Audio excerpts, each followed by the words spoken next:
আসসালামু আলাইকুম। আমি আহসান হাবিব শিফাত, পড়াশোনা করতেছি বুয়েট মেকানিক্যাল ইঞ্জিনিয়ারিং এ। তো আজকের যে ভিডিওটা যে টপিকে হচ্ছে সেটা হলো পদার্থবিজ্ঞানের একটা তেজস্ক্রিয়তা অধ্যায়, মানে তেজস্ক্রিয়তা টপিক আছে, সেই টপিকের উপরে। তো এই প্রশ্নটা আশা করি এখন পর্যন্ত সবাই দেখতে পারে, মানে জানো এই প্রশ্ন সম্পর্কে। বুয়েট 22-23-এ আসছিল, আর রিসেন্টলি কুয়েট 24-25-26-27 আসছিল। তো আশা করি এটা সকলেই পারো। কিন্তু আমি এই প্রশ্নটা নিয়ে ভিডিও করতেছি এই কারণে যে একটা টপিক আমি জানাতে চাই যে এই জিনিসটাকে সহজে কিভাবে চিন্তা করা যায়, এগুলাতে আমরা কি চিন্তা করব, কি চিন্তা করে কোন অ্যাপ্রোচে আগাবো। তো তার আগে আমরা তেজস্ক্রিয় টপিক নিয়ে একটু আলোচনা করি, তেজস্ক্রিয়তা নিয়ে একটু আলোচনা করি। আমি তেজস্ক্রিয়তার কোনো সূত্র দেখাবো না বা কিছু দেখাবো না, আমি জাস্ট কারণটা দেখাবো, কি কারণে তেজস্ক্রিয়তা হয় বা হইলেই বা কি ঘটে, আমি সেইটা দেখাবো। তো দেখো, একটা পদার্থ মৌলর নিউক্লিয়াসে কি থাকে? প্রোটন থাকে, নিউট্রন থাকে, প্রোটন থাকে, নিউট্রন থাকে, নিউট্রন থাকে, প্রোটন থাকে। তো এইভাবেই তো এই পদার্থটা গঠিত, নিউট্রন এবং প্রোটনের সমন্বয়ে। তো নিউট্রন প্রোটনের সমন্বয়ে আমরা একটা পদার্থ গঠিত। তো এই যে নিউট্রন এবং প্রোটন একে অপরের সাথে যুক্ত থাকতেছে, এই যুক্ত থাকতেছে কোন বলের কারণে? সবল নিউক্লিয় বলের কারণে। সবল নিউক্লিয় বলের কারণেই এই পদার্থটা স্ট্যাবেল আছে। ঠিক আছে? এই পদার্থটা কতক্ষণ পর্যন্ত স্ট্যাবেল থাকবে সেটা আমরা জানতে চাচ্ছি। তো যখন এ মৌলের পারমাণবিক সংখ্যা বৃদ্ধি পায়, তখন কিন্তু আমাদের এই যে মৌলগুলো থাকে সেটা নিউক্লিয়াসের স্ট্যাবিলিটি কমে যায়। ঠিক আছে? কেন কমে যায়? কারণ যখন এই তেজস্ক্রিয়তার যে পরমাণুর যেই জেড এর মান, পারমাণবিক সংখ্যার মানটা 83 বা তার সমান হয়ে যাবে, তখন মূলত এই স্ট্যাবিলিটিটা কমে যায়। ঠিক আছে? স্ট্যাবিলিটিটা কমে যায়। তো এর কারণ হলো সেখানে নিউটনের পরিমাণটা প্রোটনের তুলনায় অনেক বেশি হয়ে যায়। তো সেটা কত হয়ে যায়? যখন 83 উপরে যায়, যে নাম্বার অফ নিউটন, এটা নাম্বার অফ প্রোটনের 1.5 গুণ হয়ে যায়। হ্যাঁ, তো যখন এরকম হবে যে নিউটন এবং প্রোটনের যেই পরিমাণটা প্রোটনের তুলনায় নিউটন 1.5 গুণ বেশি হবে, তখন আমাদের কি ঘটবে? এই স্ট্যাবিলিটিটা কমে যাবে। স্ট্যাবিলিটিটা কমে গেলে তখন কি, এই নিউক্লিয়াস যেটা আছে, নিউক্লিয়াসের ভাঙ্গন ঘটবে। স্ট্যাবিলিটিটা কমে গেলে নিউক্লিয়াসের ভাঙ্গন ঘটবে। তো নিউক্লিয়াসের ভাঙ্গন ঘটে সেখান থেকে কি হবে? তেজস্ক্রিয় বিকিরণ হবে। তেজস্ক্রিয় বিকিরণ হওয়ার পর কি ঘটবে? এরপর কি হবে? এখানে কি হয়ে যাবে? তেজস্ক্রিয় বিকিরণ, তেজস্ক্রিয় বিকিরণ, তেজস্ক্রিয় বিকিরণ হয়ে যাওয়ার পর এই ভাঙ্গন ঘটলো, তেজস্ক্রিয় বিকিরণ ঘটলো, ঘটার পর কি নতুন নিউক্লিয়াস গঠিত হবে না? নতুন নিউক্লিয়াস গঠিত হবে। তো এই যে তেজস্ক্রিয় বিকিরণ ঘটতেছে, তো এগুলো কোন রশ্মি বের হয়ে যাবে এই তেজস্ক্রিয় বিকিরণে?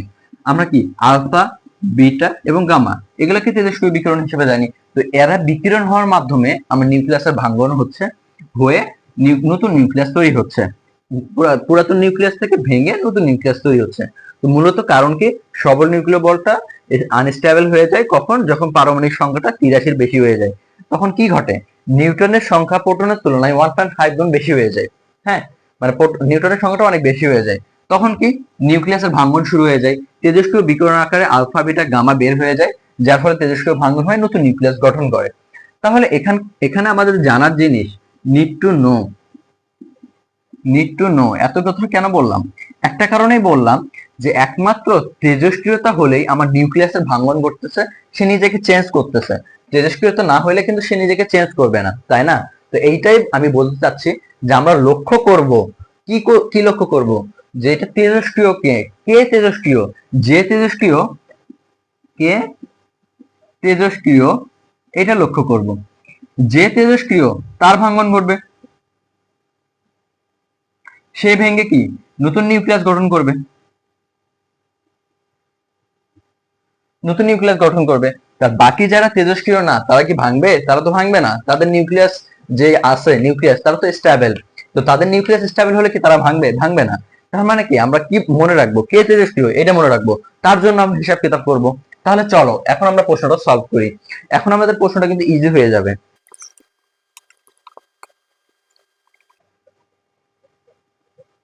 দেখো প্রশ্ন এখানে কি বলছে, এক খণ্ড প্রাচীন গাছের কার্বন 14 এবং কার্বন 12 এর অনুপাত, হ্যাঁ এর অনুপাত বর্তমান কালে জীবিত গাছের ওই অনুপাত বলতে, এবং কার্বন 14 এবং কার্বন 12 যে অনুপাত সেই অনুপাতের মানে এত হলো, ওই অনুপাতের এত অংশ। ঠিক আছে, জীবিত গাছের যে অনুপাতটা সেটা ওই অনুপাতের এত অংশ, তাই না? এটা বলছে। আবার দেখো কার্বন 14 এর অধ্যায় দিয়ে রাখছে এবং আমাকে কি বলছে, প্রাচীন গাছ যেটা প্রাচীন কাল থেকে এখন পর্যন্ত আসতেছে সেই গাছের বয়স কত। তো প্রাচীন গাছের কিন্তু আমরা একটা ফসিল পাইছি, সেখান থেকে আর কি এই অনুপাতগুলো আমরা জেনে পরিমাপ করে নতুন গাছের সাথে তুলনা করে আমরা তার বয়সটা বাড়ি করার চিন্তা করতেছি। তো এখন চিন্তা করো, আমি তোমাদের কি প্রথম চিন্তা করতে কি বলছি, এখানে তো দুইটা আছে, কার্বন 14 কার্বন 12। তো আমার প্রথম চিন্তা কি হবে বলতো, কে তেজস্ক্রিয়, কার ভাঙ্গন ঘটবে, এখানে তো কিছু একটা চেঞ্জ হচ্ছে। চেঞ্জ না হলে কি আমি বলতে পারবো, সময় বয়স বাড়ি করতে পারবো না। কে চেঞ্জ হচ্ছে সেটা প্রথমে আমাকে জানতে হবে।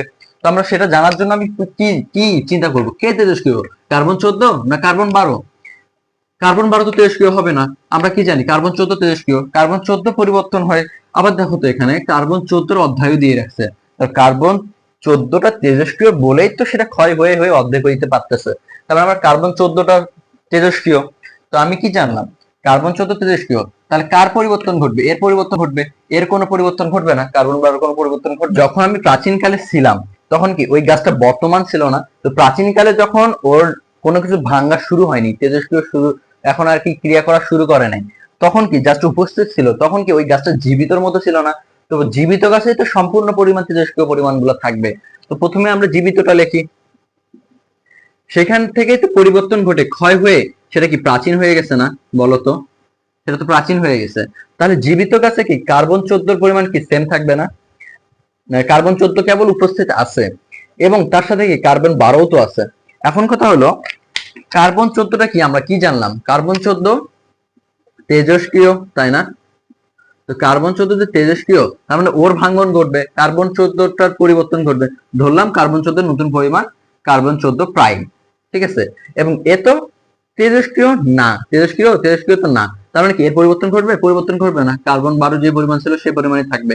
এখন আসো প্রথম লাইন থেকে কি আমরা একটা রিলেশন পাচ্ছি, কি বলছে, প্রাচীন গাছের কার্বন 14 এবং কার্বন 12 এর অনুপাত বর্তমান কালের জীবিত গাছের ওই অনুপাতের 1/12 অংশ। তো প্রাচীন গাছের অনুপাতটা কি হবে বলতো, প্রাচীন গাছের অনুপাত এটা না, প্রাচীন গাছের অনুপাত কি হবে, carbon 14 prime divided by carbon 12 equal কি বর্তমান গাছ কোনটা, এইটা। তো বর্তমান গাছের অনুপাত কি হবে, কার্বন 14 ডিভাইডেড বাই কার্বন 12, এইটার কত গুণ, 1/12 গুণ। এখান থেকে আমরা দেখো তো আমাদের কি এই পার্টটা তো কোনো চেঞ্জ হচ্ছে না, তাই এটা কি সেম না, কেটে যাবে। কেটে গিয়ে কি হবে বলতো, কার্বন 14 প্রাইম ডিভাইডেড বাই, আমি নিচে আনতেছি, কার্বন 14 ইকুয়াল কি 1/12।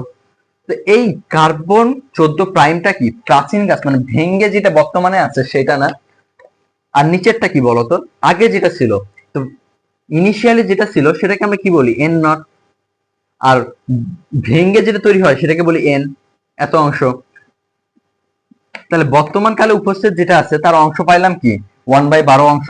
এখন আসো আমরা কি জানি, আমরা তেজস্ক্রিয়তার একটা ফর্মুলা জানি না, সেই ফর্মুলাটা কি, ln initial divided by final equal কি ল্যামডা টি। আমরা তো এই টাইমটাই বাই করব, তো টাইমটা বাই করি, এখানে মান বসাই দিই।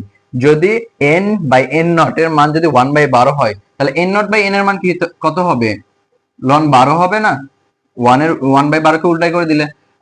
ল্যামডার মান তো জানি না, তেজস্ক্রিয় ক্ষয়ের মান তো জানি না, তো সেটার যে একটা ফর্মুলা আছে না, ln 2 divided by T half. তো এই টি হাফের মান তো আমার 5577 দিয়ে রাখছে, তো এখানে মান বসাই দিব।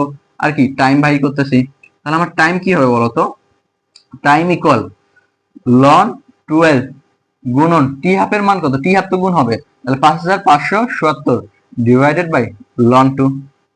এখন যদি আমি এটা ক্যালকুলেটরে বসাই, তাহলে আসবে কত আমার 19,968.2 ইয়ার্স। তার মানে কি এটা আমার বয়স, এটা আমার কি প্রাচীন গাছের বয়স। তাহলে দেখো তো, আমরা একটা কথা কি চিন্তা করলাম, প্রথমেই যদি আমরা এখানে চিন্তা করতাম কে তেজস্ক্রিয় কে ভাঙতেছে, তার তার মাধ্যমে তো এটা তৈরি হবে। তো দেখলাম যে কার্বন 14 তেজস্ক্রিয়, তাই ওইটা ভাঙতেছে, আর কার্বন 13 তেজস্ক্রিয় না, তার মানে কি ও ভাঙবে না। যেহেতু ও ভাঙবে না, ওর কোনো পরিবর্তন হবে না, সেখান থেকে প্রথম লাইন থেকে অনুপাতটা বাইর করলাম। তো সেই অনুপাতটা দেখলাম কি, পূর্বে যেটা ছিল সেটাকে আমরা এন বলতেছি, মানে যতটুকু মোট ছিল, কার্বন 14টাই তো জীবিত গাছ, তো ওর কি মোট থাকবে না এন, আর পরে ভেঙে এটা যেটা হলো সেটা এন নট, তো সেভাবে লিখলাম। তো এটাই আমার কি অবশিষ্ট যে পরিমাণ আছে তার অনুপাত, তাই না? তারপর কি ফর্মুলাতে ফেলাই দিলাম, দিয়ে আমি টাইম পেলাম কতক্ষণ পর, মানে কতক্ষণে এতটুকু ভাঙছে। তো সেই টাইমটাই তো আমার এই প্রাচীন খণ্ডের বয়স। আশা করি ভিডিওটা ভালো লেগেছে। সকলকে ধন্যবাদ। আসসালামু আলাইকুম।